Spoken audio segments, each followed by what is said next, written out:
So today we're going to talk about two what I'm calling tough nuts, education and healthcare. But I want to just begin by taking stock of where we were before we went on the break. Right now, if a human worker does, $50,000 worth of work in a factory, that income is taxed.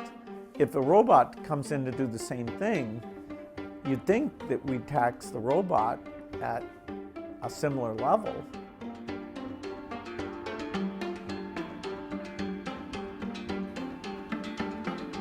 What the world wants is to take this opportunity to make all the goods and services we have today and free up labor, let us do a better job of reaching out to the elderly, having smaller class size, helping kids with special needs.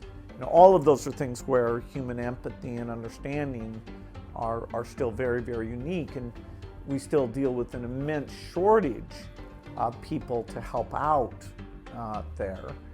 And so if you can take the labor that used to do the thing automation replaces, and both financially and training-wise and fulfillment-wise, have that person go off and do these other things, you're net ahead.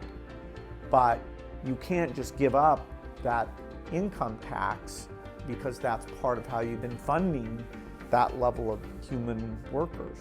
Some of it can come on the profits that are generated by the labor-saving efficiency there.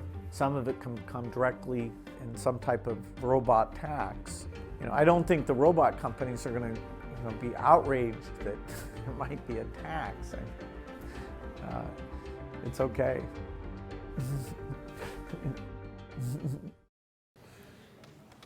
So that was a fairly agreeable version of tax proposal, which I'll come back to later. But this is part 5 of the course, focused on what is to be done. And the bumper sticker with apologies to Immanuel Kant was that policy without politics is empty, but politics without policy is blind. And when we talked about policy without viable politics, I gave as examples Piketty's proposal for a global wealth tax with no identified enforcement mechanisms, and his more recent proposals for a European Parliament that would engage in redistributive politics and have trumping power over the existing European structures, even though the attempt to create such a parliament had failed because of popular hostility to it and had instead resulted in the Lisbon Treaty. When we talked about politics without viable policies, I gave as the bumper sticker for that the subprime mortgage crisis, where extremely politically effective coalitions had been put together across the aisle and with lobbyists and industry advocates, not to mention advocates for housing for the poor, but had produced a train wreck of a policy. I focused on the subject of insecurity, arguing that insecurity is in many respects more important than inequality, and certainly than global inequalities for people, and made the case that universal basic income, despite the apparent support for it across various ideological groups, that doesn't withstand scrutiny when you see that the conservative case for it would largely result in the abolition of what we think of as the welfare state, Social Security, Medicare, and so on. So there would easily be blocking coalitions for that. And indeed, when you look in Europe at where they've held referendums on this, such as in Switzerland, there's not much support for it.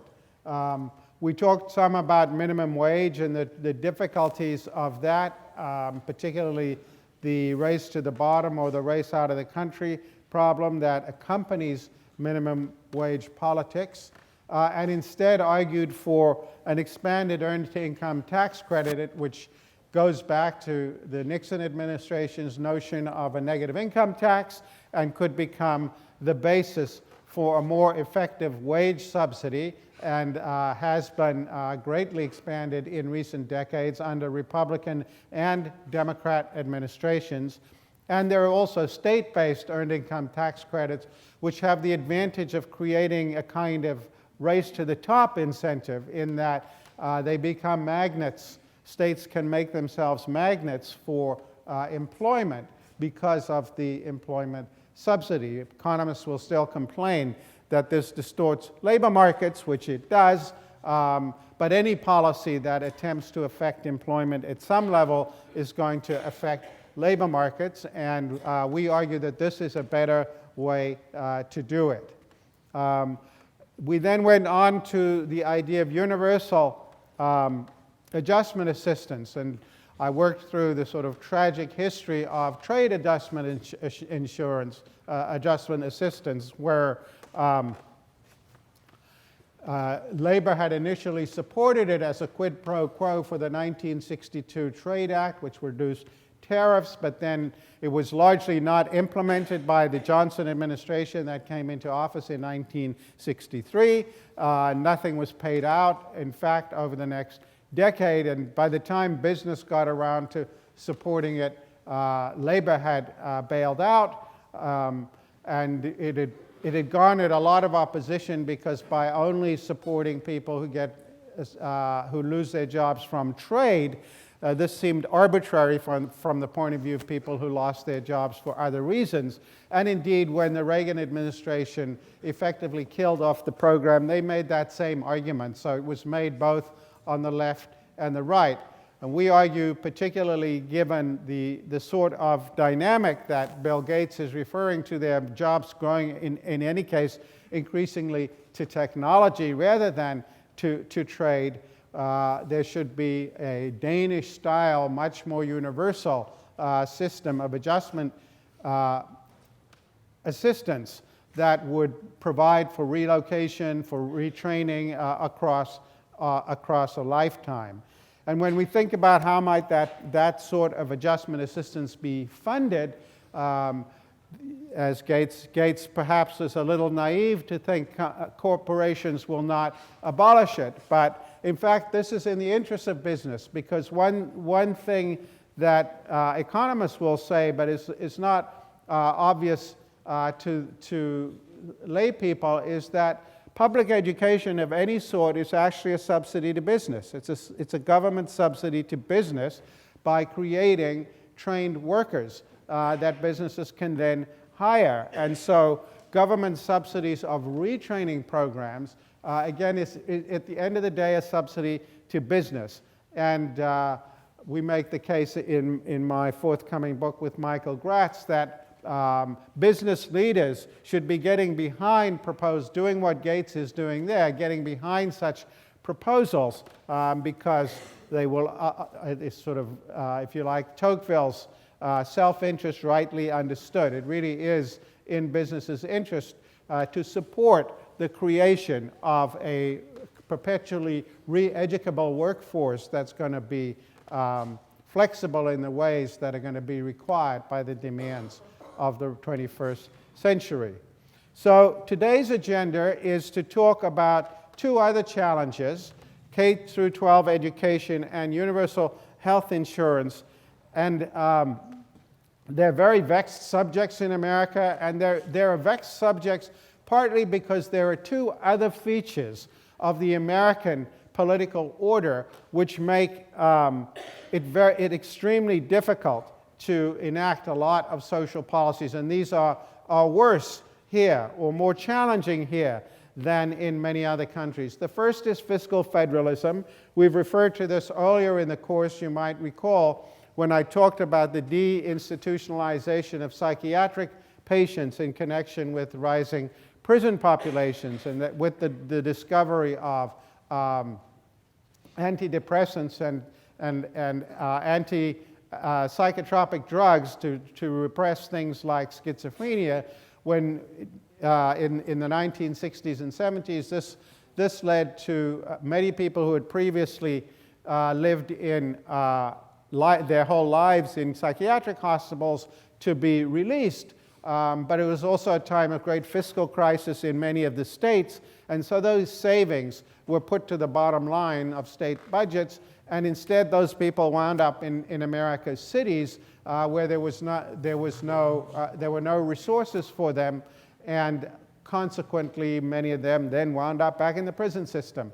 And so this is the kind of the dark side of fiscal federalism, that we have a very decentralized federal system, unlike, say, the German federal system, where there are very clear demarcations because the whole federal system was designed at once of so there are clear demarcations of what is the responsibility of which level of government, whereas we have a kind of bottom-up federalism that was created piecemeal, and powers not explicitly delegated to the federal government reside with the states. Some things are the province of cities and not the responsibilities of states, and so it's very easy for things to fall through the cracks. And we will see as we talk about education and healthcare that this decentralized character of American federalism makes it extremely difficult to enact policies that in other countries would be done as a matter of national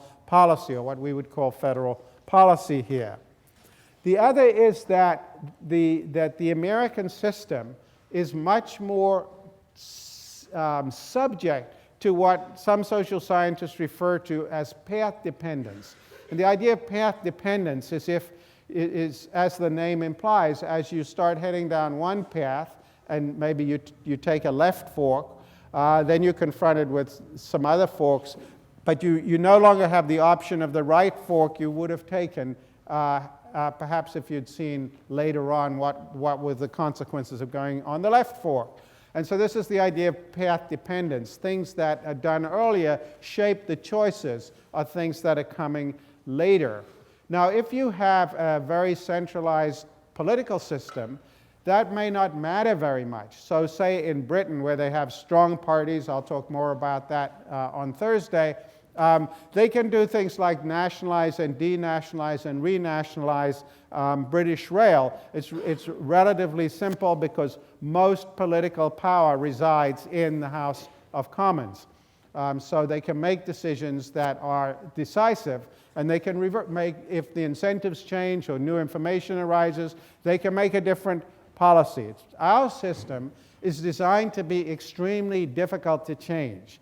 And so there are multiple veto players in the system, as we've discussed in earlier classes, with the bicameralism, with the separation of powers, with the presidentialism, with the federalism, with the Senate filibuster rules, and with the overrepresentation of small states in the Senate, with the court. All of these veto players mean that the choices made, once they're embedded, are very difficult to change. And we talked about this in connection also with embedding proximate goals, that you want to make your proximate goals difficult to change. And so FDR, in the case of Social Security, found a way to use the inertia in the system to protect Social Security.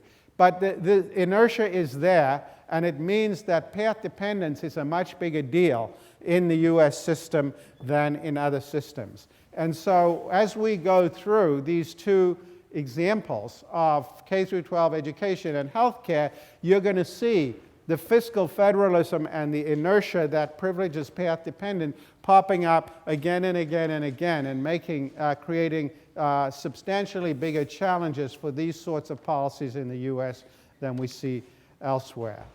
So I asked you to read the Dale Russakoff's The Prize about New Jersey educational reform, and let's just get our minds around that with this look at this video.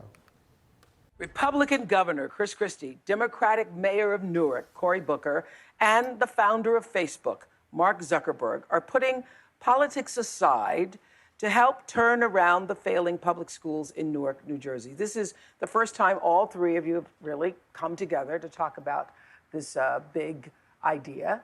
So, Mayor Booker, for those who don't know, what's the big news?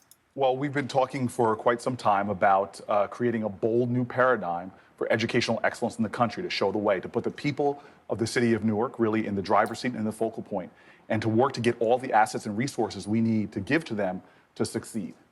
So, Governor Christie, what are you committing to? What are you committing to? What I'm committing to is changing the schools in the city where I was born and spent the first years of my life. And Mayor Booker is going to be the point person, our lead guy in Newark, in helping to develop this entirely new plan of how to reform the education system in Newark and create a national model.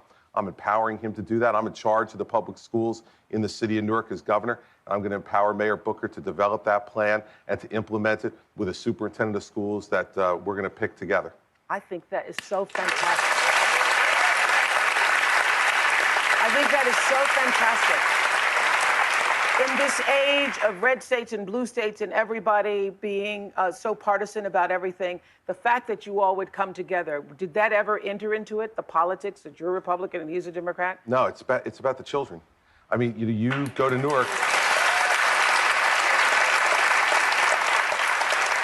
Go to Newark and you watch, as you saw in the movie, and there's other movies that display this, about parents and children sitting in a gymnasium waiting to see if their number gets picked out of a barrel and watching parents sob. And I met a woman who got her son into one of the best charter schools in Newark, the Robert Treat Academy, and her son was now in the 3rd grade at that point. And I said, what was it like the night you got him in? And she said, when I was waiting in that gym, I knew that whether his number got picked out was the difference between him going to college or going to jail. No mother in America should have to sit there and by chance decide that. And when I heard that, that's when I was U.S. Attorney. When I heard that story, that turned my entire attitude towards putting this first. And he feels that way too. And now we've got another partner with us to make it happen. If we as a nation keep pulling left and right, we will never move forward. And Right. yes. Right. We'll be doing this. Right.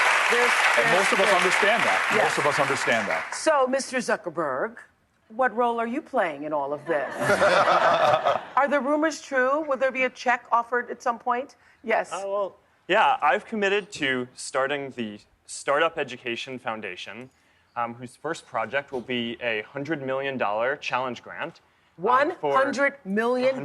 $100 million. Yo. Okay, why education and why Newark? Why education? Because every child deserves a good education, and right now that's not happening.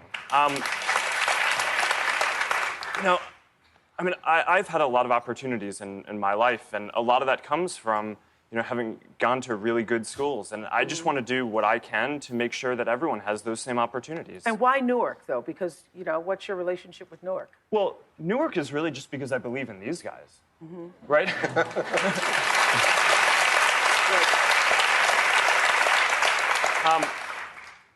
As running a company, the main thing that I have to do is find people who are going to be really great leaders and invest in them. And that's what we're doing here. We're setting up a $100 million challenge grant so that Mayor Booker and Governor Christie can have the flexibility that they need to implement new programs in Newark and really make a difference and turn Newark into a symbol of educational excellence for the whole nation. So that is not a good way to make social policy. It was a predictable train wreck, and I asked you to read it for two reasons. One is the brilliant depiction of the extent of the problem in Newark. It is very, we live increasingly in a segmented worlds where we call it, we talked about soft apartheid earlier, but it's difficult to overstate the devastated neighborhoods in the school system, which had been it had been taken over by the state some years before. The dropout rates and failure rates that she describes are just mind-blowing. So it is a very sobering description of the extent of the problem of public education in America's inner cities. And I think Newark is certainly, in that respect, quite typical. But I also wanted to have you read it because it is so clearly designed to, if it had been designed to fail, this is how one would have designed it. It wasn't actually 100 million, it was 200 million because it was a challenge grant and other foundations put up additional money. And there were a variety of reasons that it was almost destined to fail. One was the top-down and Band-Aid quality of the whole effort. It was later revealed huge amounts of money were wasted on consultants who paid themselves to write long reports. There was almost no buy-in from the parents of the children in the schools concerned. And the neighborhood-based funding model resists this kind of injection. $200 million sounds like a lot of money. The Newark schools budget, of course, is billions and billions. So at most, these could be some kind of demonstration projects. We're not going to have a big impact. Very little of the money went into classrooms. Much of it went into administrative reform. And the other thing that they did was they brought in a school superintendent, who we'll hear more from, who was confronted with the difficulty that by creating impetus to increase charter schools, which are schools that are funded with taxpayer money but not subject to the same kinds of regulation, the issue becomes twofold. One, are the charter schools better, which generates a lot of controversy. Some are, some are not, and on average it's not clear that they are. But then secondly, what happens to the children who are left behind? And this is the ones who do not go into the charter schools. And so what you get is essentially an accentuation of differential options due to fewer and fewer possibilities of upward mobility. The emphasis on charter schools, Cami Anderson she had the added disadvantage that the population is overwhelmingly African American, and she was the first white school superintendent brought in. But she correctly identified this as what she called the lifeboat theory of public education. That is, you take some children out of the schools, the failing schools, and you send them to the charter schools, and it's a lifeboat for that child, but then you have to think of, if it's a good charter school, but then you have to think about what is the likely effect on the children who remain behind. This is very comparable to the school voucher movement that gained a lot of traction in the 1990s and has now actually come back, we'll see, with Betsy DeVos and the Trump administration. But so again, the notion here was that it's a Hirschman story that if you think about America's school system, first of all, we have private schools, so people who can afford private schools can leave, and that means that their relatively low exit costs mean that they don't have the incentive to stay and exercise voice to improve the system for the rest. And so like the charter schools movement, the vouchers movement, pressed by these two academics, John Chubb and Terry Moe, the idea was that the government should give vouchers to parents, and that you would create competition. First, competition within the public schools, and so the competition, if you like, would give poor people, and this was it had a populist flavor to it, poor people the capacity to move to better schools, and that would put pressure on the worst schools to improve themselves or go out of business. And so this was the public schools variant of it. And then increasingly there was pressure also to let these vouchers be used in private and parochial schools. And indeed, that was challenged in the courts because a lot of these schools were Catholic schools, religious schools. But in 2002, by a 5-4 decision, the court said it was okay, with Rehnquist, I believe, writing the majority opinion. It was okay to use taxpayer money for vouchers even if they were going to be spent in religious parochial schools, so that in effect it's violating the so-called wall of separation between church and state. So this was another way to try and diminish the costs being experienced by people in the system by introducing some kind of competition and better options for children in the public schools. But as Kemi Anderson says at one point, she says she didn't come here to rearrange the deck chairs on the Titanic. And so basically what happened in Newark was that about 40% of the children wound up going to these newly improved charter schools chosen by lotteries, and the remaining 60% of the kids were in even more underfunded schools in the rest of the public system, which was that bred so much of the backlash.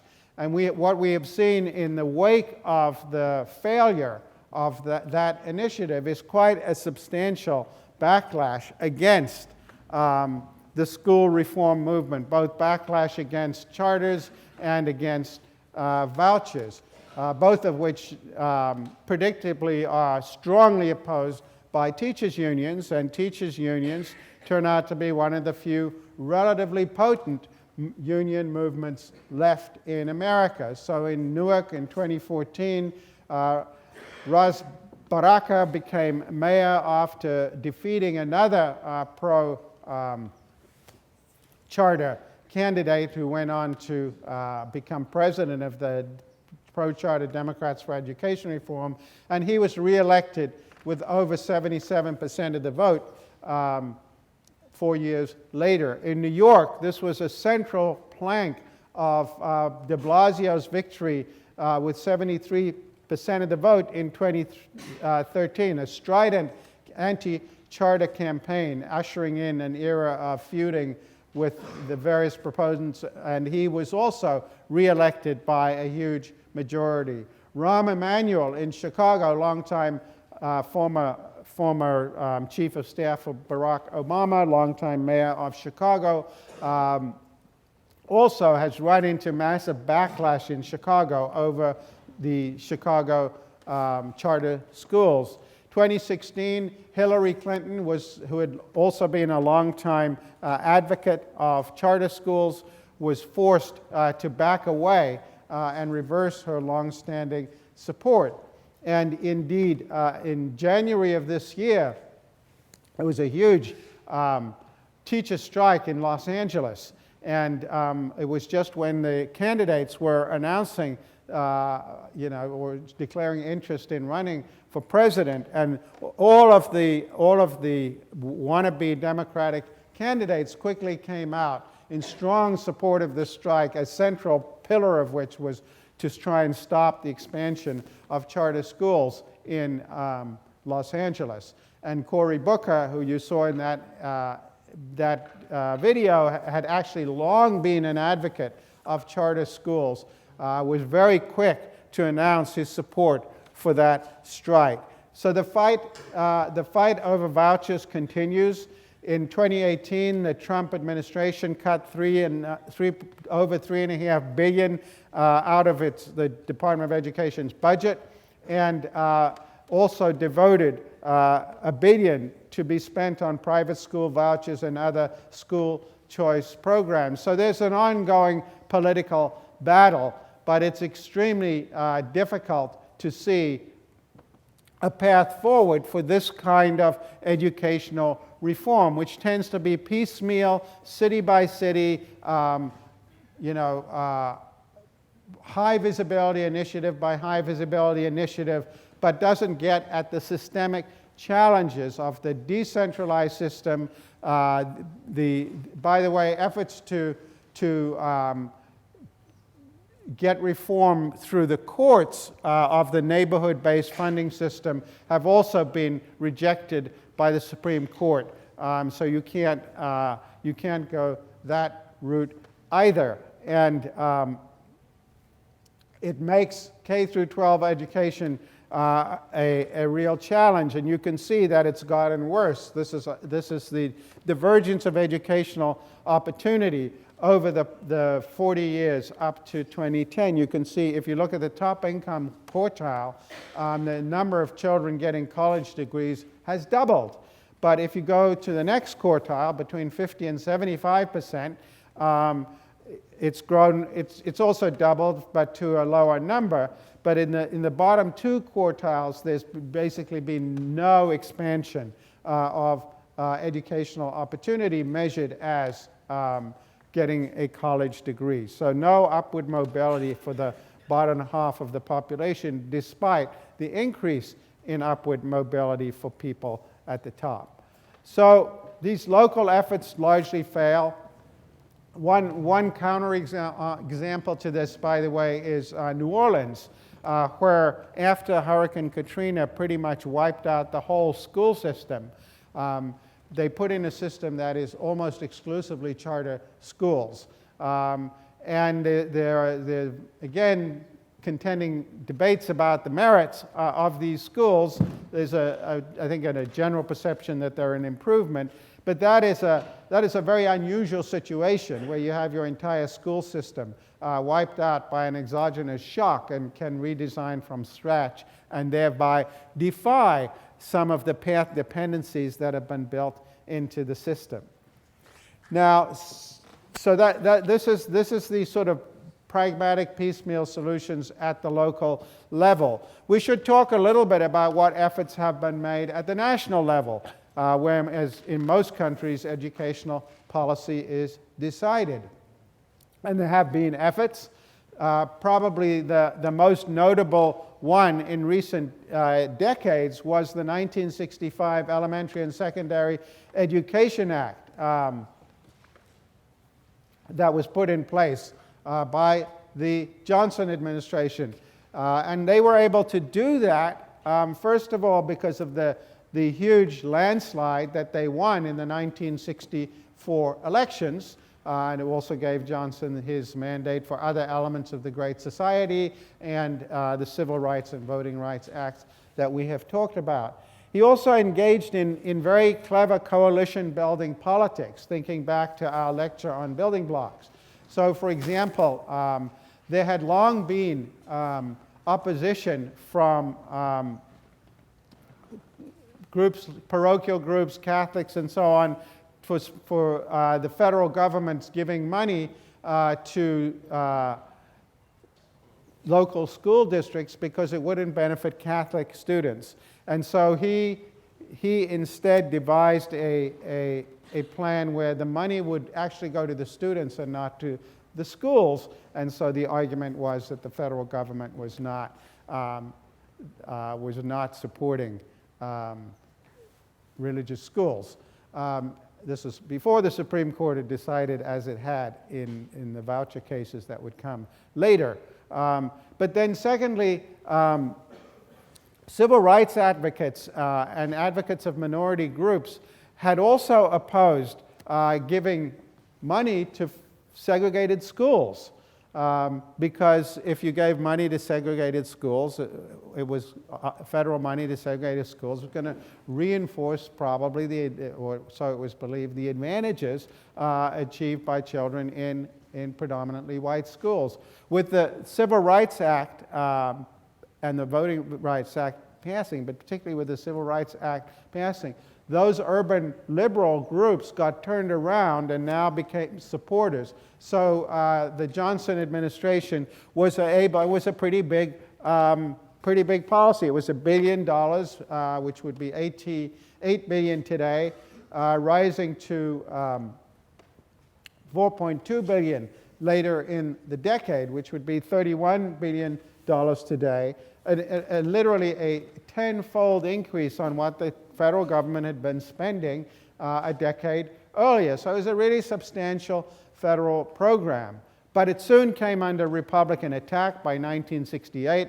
Of course, the Nixon administration had come on. It was very inefficiently administered. Much of it was spent on local school administration and not on classrooms. But also, it was basically remedial education. And they ran into the problem that Russakoff also identifies in the New Jersey schools, that essentially trying to tackle underachieving children in the classroom it's too far downstream from the causes of the problem. And so you have these programs that improve kids' performance over the summer, let's say, but over the school year, but then over the summer they tend to, most of the benefits dissipate, and when they come back the following year, many of the parent advantages have gone away. And this had actually been identified by a sociologist in the name of Coleman in 1966, that remedial programs don't really work. And this is the same message that actually Zuckerberg took away from the failure in Newark, that if you're really going to address the problems of inner city schools, you have to start with the homes and the neighborhoods and what people are eating and where they are sleeping and whether they are sleeping, and the basic capacities that need to be developed cannot just be developed in classrooms. So that didn't go well. The next big federal effort was in the 2001 reauthorization of ESEA. This was the reauthorization of the legislation that had been passed in 1965. And this was the so-called No Child Left Behind program put in place by the George W. Bush administration. I think I got the wrong date on that. It was actually 2002. The idea here was to identify certain benchmarks that had to be met in order to get federal funding.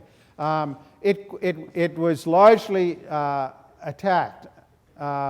It was roundly attacked from all sides, partly because it was seen as much too top-down, even though there were concessions like allowing each district or each state, at any rate, to identify the benchmarks that had to be met. But then this produced critiques to the effect that they were manipulating the benchmarks in order to show the results of improvement on the one hand, and that other districts which were actually achieving absolute gains but didn't meet the benchmarks weren't getting the funds. And so it was again attacked from all sides, strongly resisted by teachers' unions as teaching to the test, not providing genuine education, and the manipulation of the test, so on. Finally, what was left of it was pretty much put out of its misery by the Obama administration in 2015, where they turned over what was left of the program to the states. So it's very difficult to see how you put together a national coalition to address K through 12 education, partly for all the reasons I've already identified. And the one final thing to say is that the coalition to demand it is not there, because at the very high end, of course, the American system is extremely good. So people in private schools, people in wealthy neighborhoods where the public schools are very good, have no real incentive in this highly decentralized, locally funded system. They have no incentive to get behind any kind of comprehensive reform. And you know, I think I mentioned to you earlier in the course, I used to live in Guilford, Connecticut, and I watched over a course of decades as the proportion of people living in the town with children decreased because of the graying of that population of that town. It became increasingly difficult to pass the town budget because there's a lot of genteel poverty in those towns. There's a lot of resentment of school teachers who have good unions and good jobs, and so people who maybe inherited a house but can't pay the taxes on it, they show up and vote down the town budget because half of it is the schools. And so you have a big divided dollar problem. In that case, eventually the Connecticut State Supreme Court ordered the raising of the mill rate on the grounds that there's a right to an education. Connecticut state constitutional right to an education. So they limited the damage in that way. But the combination of the fiscal federalism and the Hirschman-esque problem that if you decrease exit costs, which sounds good to give people other opportunities, you increase voice costs and you make it less likely that the residual system is going to be improved. So that is the rather depressing story of K through 12 education in America. Let's talk about health insurance. And here, again, it's in many respects a depressing story that exhibits infirmities of the education system, though not as depressing as the K through 12 education story. And actually, we have a proposal that might actually work. So thinking about the healthcare system, the US system is unusual in two respects for any advanced democracy. One is that there is not universal coverage, and the other is that we have these employer-based systems. Most people get their insurance through their work. 180 million Americans at least get their insurance through their work. Now you might say, well, why did we get this system? And here's a good example of the path dependency issue that I was talking about. In 1942, during World War II, the government instituted wage controls. Employers were not allowed to give pay raises. But there were also great labor shortages, and so employers were looking for ways to compete for labor, for workers. And so the following year, the War Labor Board said, well, benefits would not count as wages. And so what happened was that employers started giving out health insurance as a way of increasing the real wage they were paying to workers without violating the stricture that the wage freeze that was the case had been put in place for the duration of the war. And so this meant a massive increase by the end of the war in this employer-provided health insurance. And then, of course, once you have it, the people who have it don't want to give it up, right? And so this is a very sort of micro but poignant illustration of how the path dependency for a system can get going and then accelerate. So we don't have a universal system, partly for that reason, but there are other reasons as well. One is the employer-based system I already mentioned, but the other is Medicare. As I said to you a little while ago, that Medicare was a very major achievement in 1965, single-payer health care for people over the age of 65.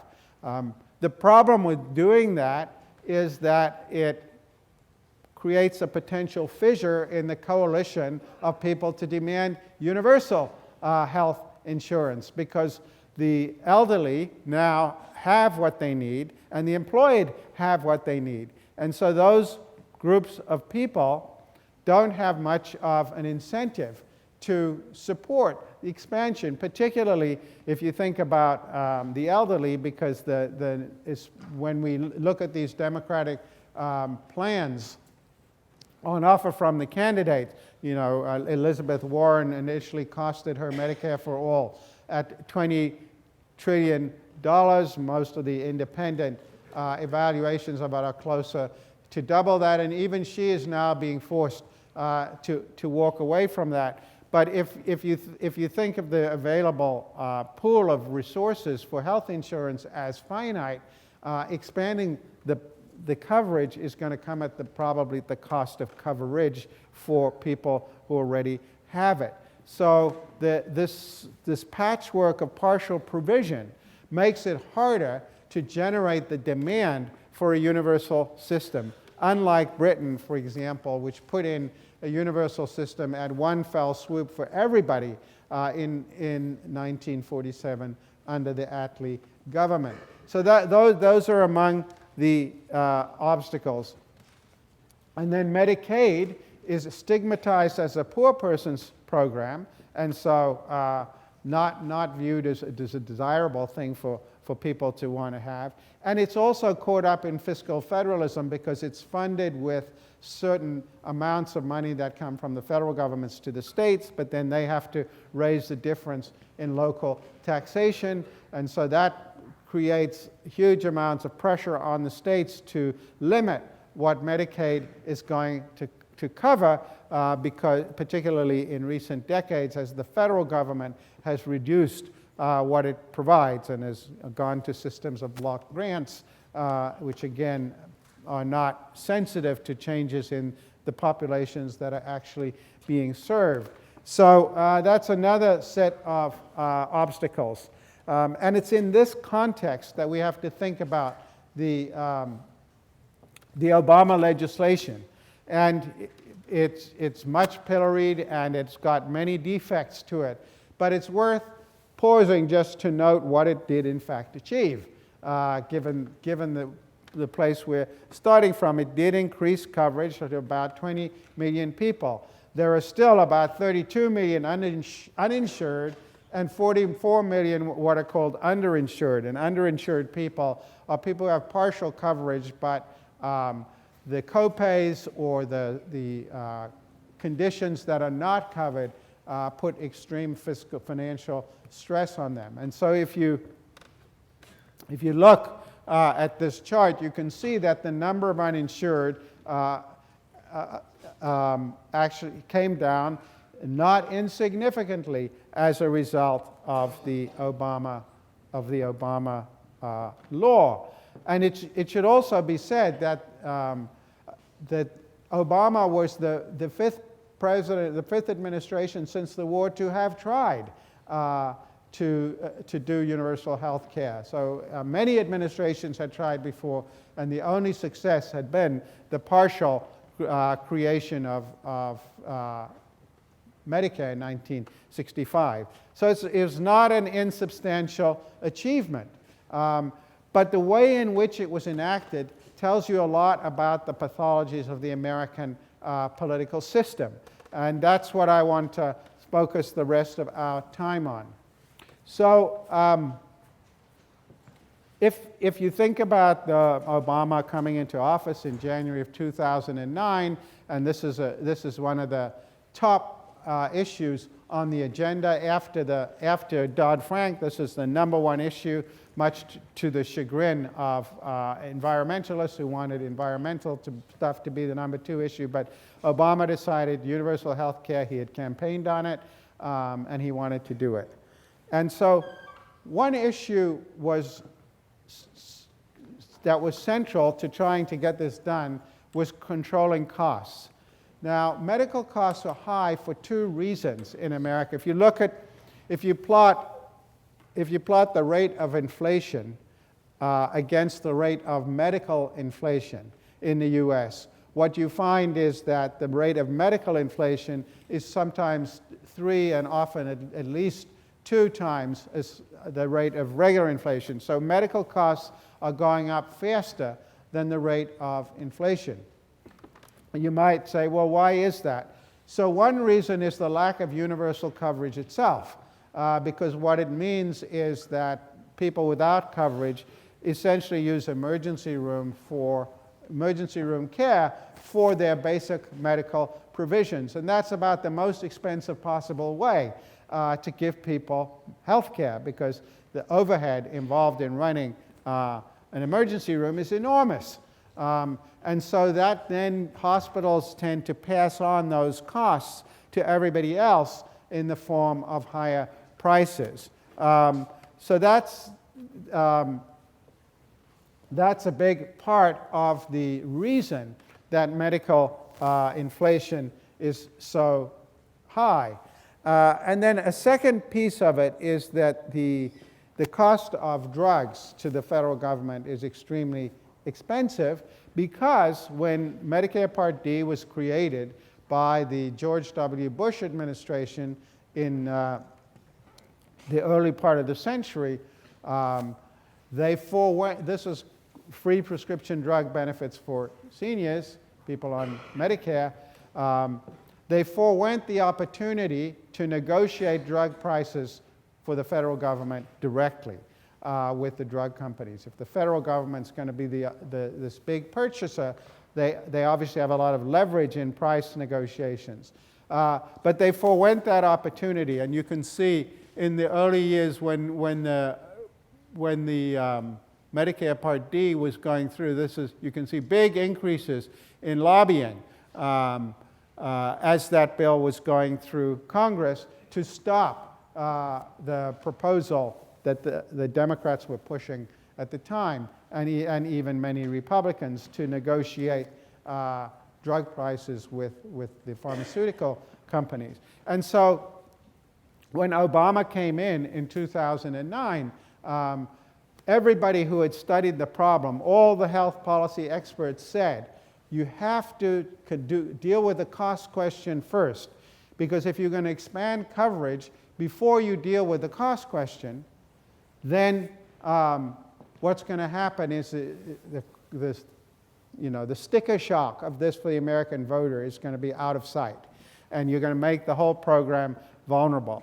So that would mean taking on big pharma, because as you can see, as the Obama legislation was going through Congress, the lobbying also skyrocketed because they were extremely concerned about this issue. Obama had run on it in the campaign, and he was determined to address it. So that's big pharma.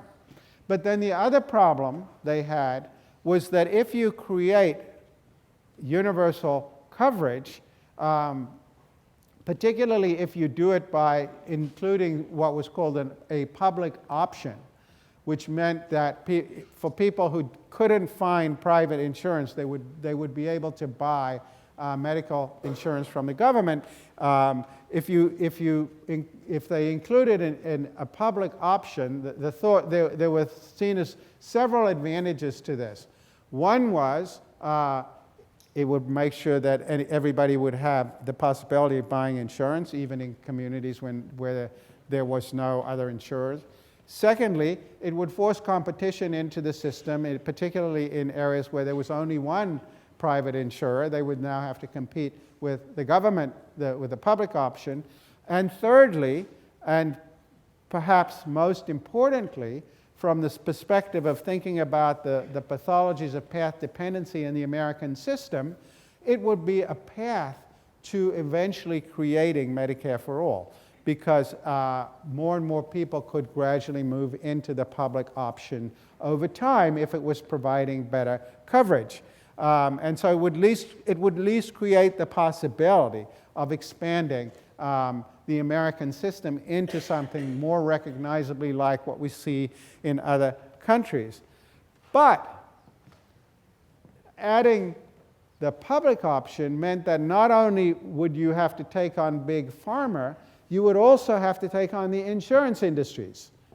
Big pharma or drugs, insurance, a different part of the healthcare industry, because for all the reasons I've just given, they didn't want a public option, right? And so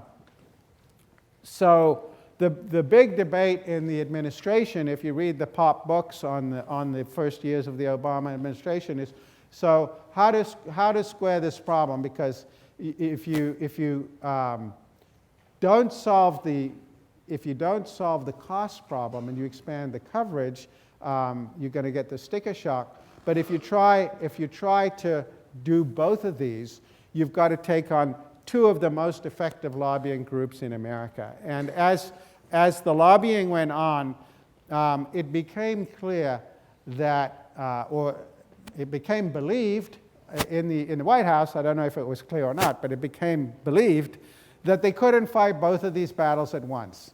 And so, against the advice of the polity wonks, Obama punted on the drug controls, essentially gave up on the public option in return for some window dressing, apparent cost savings that, as we describe in our book, and I won't go through in detail, were largely chimerical. And so effectively they gave up and abandoned the idea to negotiate drug prices in order to get the big pharma off the back of the administration. And the thought was it's more important at the end of the day to increase coverage than it is to fight this battle on two fronts, which we're probably going to lose. And so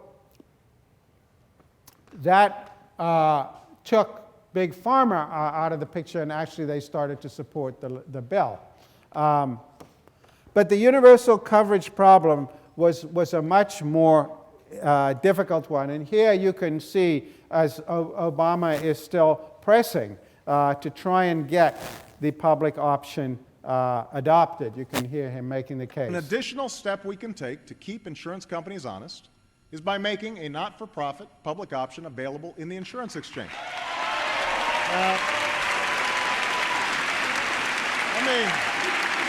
Let me be clear.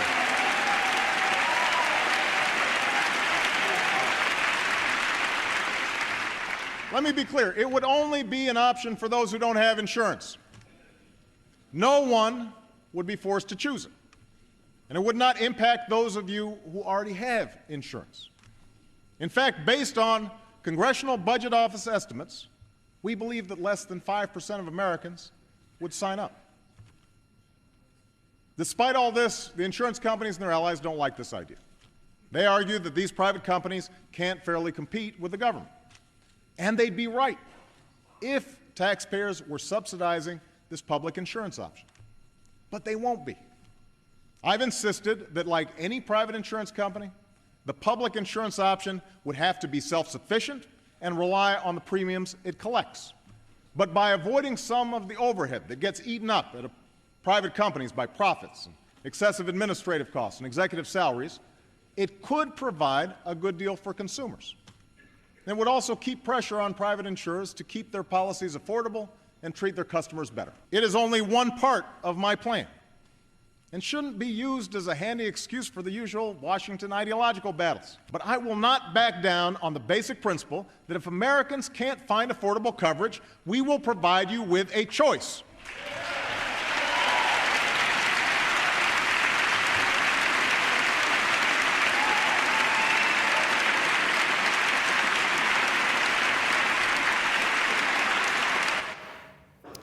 So the reason there was all that applause from the Democrats in the House was that the previous month he had been getting cold feet about the public option, and in fact had made a couple of speeches saying that the public option was not essential to the bill, and he wasn't going to fight to the death to keep it. And this had produced big backlash on the left of the party, and so he came out there and made a strong speech in favor of keeping the public option in the bill, and seemed to be suggesting that it was non-negotiable. But the insurance industry had smelled blood in the water by then, and were going to work to try and get rid of the public option.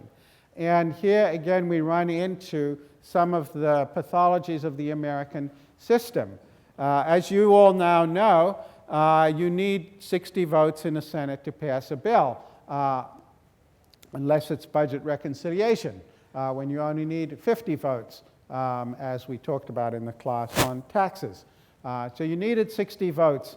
And they had 59 votes for a long time, and finally when Al Franken's recount was resolved and he got his seat, they were up to 60 votes, but the 60th vote was from Connecticut Senator Joseph Lieberman, and he had indicated support for the legislation all along. But Connecticut is one of the insurance capitals of America, and so you can see here, you can get some sense of how this was going to play out. With us now, Senator Joe Lieberman of Connecticut.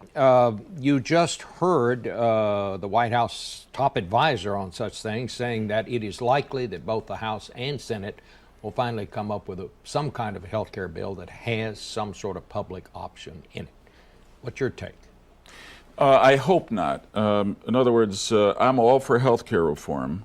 We have a system that needs fixing, but we've got some more urgent problems than that. And the first, most urgent, is to fix our economy, to get it creating jobs again. And I think that a public option will actually hurt the economic recovery and our long-term fiscal situation, because it will end up causing the government to raise taxes, will probably raise premiums, or it will put us further into debt. I want to be able to say yes. There's so many good things we can do to make health insurance more affordable and to extend it to people who don't have it now. But I feel so strongly about the creation of another government health insurance entitlement, the government going into the health insurance business. I think it's such a mistake that I would use the power I have as a single senator to stop a final vote. But wouldn't that mean that you might wind up with nothing instead of something? Well, the truth is that nothing is better than that, because I think we ought to follow, if I may, the doctor's oath here in Congress as we deal with health care reform. Do no harm. I'm going to ask you this question because I want to give you a chance to respond to it. Okay. Some of your critics say that the reason that you are so dead set against the public option is because there are so many insurance companies headquartered in your home state in Connecticut, and they've been some of your biggest supporters. What have they given you this year? $400,000, something like that? Does that have anything to do with your position on the public option? No. I wish people would come out and debate me on the public option instead of questioning my motives. That's not the reason, but I will say this. This recommendation of a public option, a government health insurance company, takes our government down a road that we've never gone down before. In other words, we believe in a market economy. It's what's created the great American middle class, but it doesn't have a conscience. When it behaves badly, we regulate it, companies, we sue them. I've been angry at oil companies. I never had the idea that the government should go into the oil business to make oil companies behave better. I think this would be a terrible mistake. So, as you can see, that is Lieberman making his case as to why he's opposed to the public option.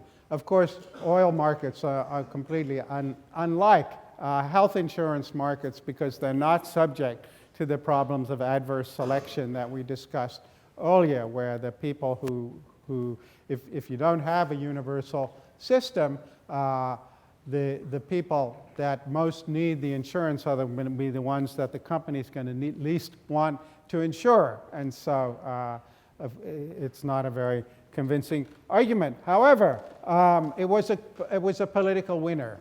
And 10 days before the bill was going to go through the Senate, he was the 60th vote, and he insisted that unless the public option was taken out of the bill, he would not vote for it. And so it was taken out of the bill. And so having made the decision not to take on Big Pharma over prices because of the difficulty of fighting two wars at the same time, they didn't in the end get the universal coverage either. And so you can see the pathologies of the American system playing themselves out with this. What happened subsequently with Obamacare? Well, it was challenged in the courts and finally made its way to the Supreme Court, and many people thought that the court was going to strike down the entire bill, particularly because of some drafting errors in provisions about the individual mandate. And there were two surprises in the Supreme Court's decision written by John Roberts in NFIB. I should say that NFIB is the National Federation of Independent Businesses. They tend to represent small business rather than big business, and they're very conservative and very opposed to healthcare insurance. And so they brought this case, and so Roberts, and this was the surprise that gets a lot of press, said, well, actually the individual mandate, which requires you to have insurance, so to get around the problem of adverse selection or pay a penalty, that penalty was a tax. And so it was the taxing power of the federal government saved Obamacare. But a different feature, and another surprise, that's a great surprise to everybody in the health care industry and people who study this, was that there had been another provision in the Obama bill to try and move it toward more universal coverage with respect to Medicaid coverage for poor people, which is that they gave a lot of funds to expand Medicaid in the states, to improve it, to get away from the niggardly system of block grants that had diminished Medicaid funding over such a long period of time. And what they did, for almost all of the money for this was coming from the federal government, so states would not have to raise taxes. But they also conditioned all their Medicaid funding, all of the federal government's Medicaid funding, on signing up for this. And of course, many of the states had conservative Republican legislatures or governors who didn't want to expand Medicaid.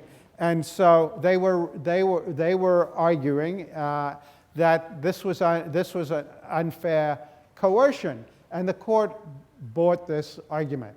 And so this, in effect, while it saved part of Obamacare and saved the individual mandate, it made it impossible for the federal government to force the states to even condition federal aid to the states on their expansion of Medicaid. And so that greatly reduced the reach and reduced the expansion of coverage that Obamacare would have provided to poor people. And playing out the path dependency in 2017, when the Trump administration comes into office, because the individual mandate has now been declared to be a tax, they could repeal it as part of the 27 tax law, for which they only needed 50 votes because it was going through as part of the budget reconciliation, so which they duly did.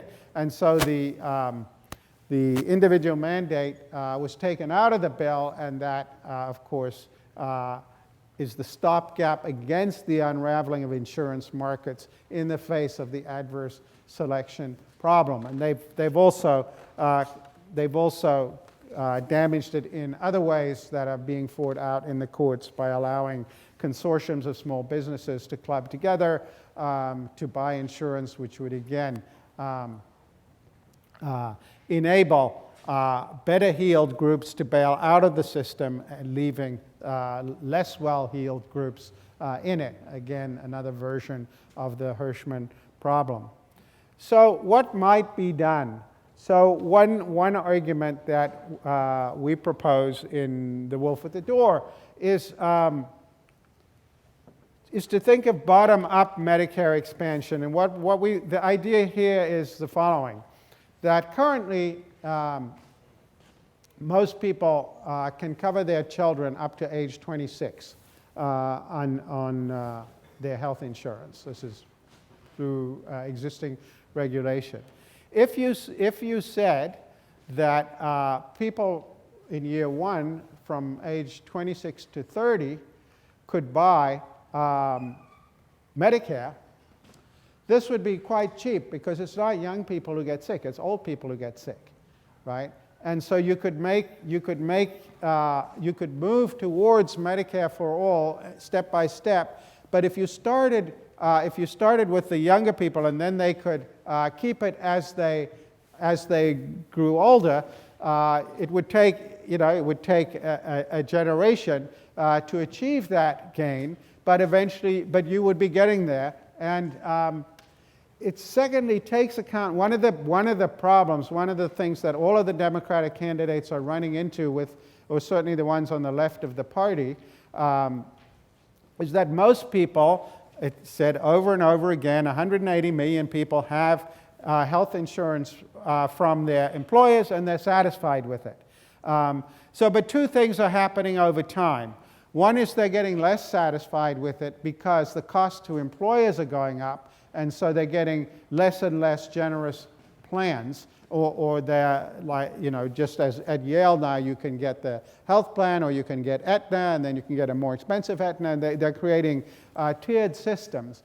But more and more people are finding that the coverage they're getting from their employers isn't that great. And then secondly, think about what we've talked about over the course of the last few weeks. More and more people are going to be losing their jobs over and over again over the course of their careers. So even if they have employer-based health care, they're probably not going to be able to keep it. And every time they change jobs, the question is going to be, well, what kind of health benefits come?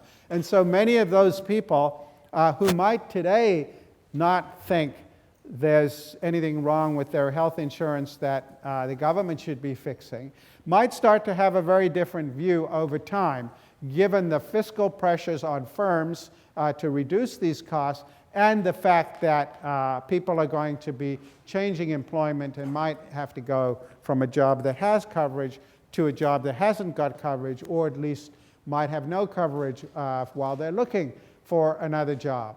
And so even though current polling suggests most people are satisfied with their employer-based policies, that number is likely to change. And if you had a way of voluntarily buying into Medicare, the group for that would grow. And then, of course, this builds the political coalition over time because you have more and more people in the coalition who want to be able to keep what they're getting.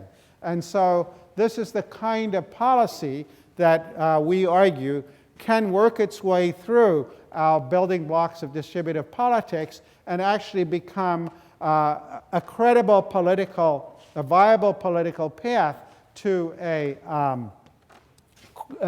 serviceable policy. And so as I say, we didn't have much of a positive thing to say about K through 12 education, but this is a kind of path forward which wouldn't have the sort of sticker shock that Medicare for All has today. And if you think about it as a 10 or 15 year project, actually has a chance of viability as a proposal for which support can be built. Okay, we will talk about proposals for political reform in the final lecture on Thursday.